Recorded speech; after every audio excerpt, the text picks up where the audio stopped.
அறிவிப்போல் அன்ப தருவாள் சின்ன அறிவிப்பும் இன்று சுடுவாள் நீயும் தும்மிடி தும்மிடி ஆயுசு நூறாக என் உயிர் உன்னோட பத்திர சொத்தாக என் பார்வை உன்னோடு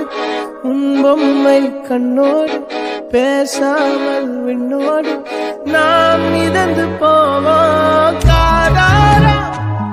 அடியா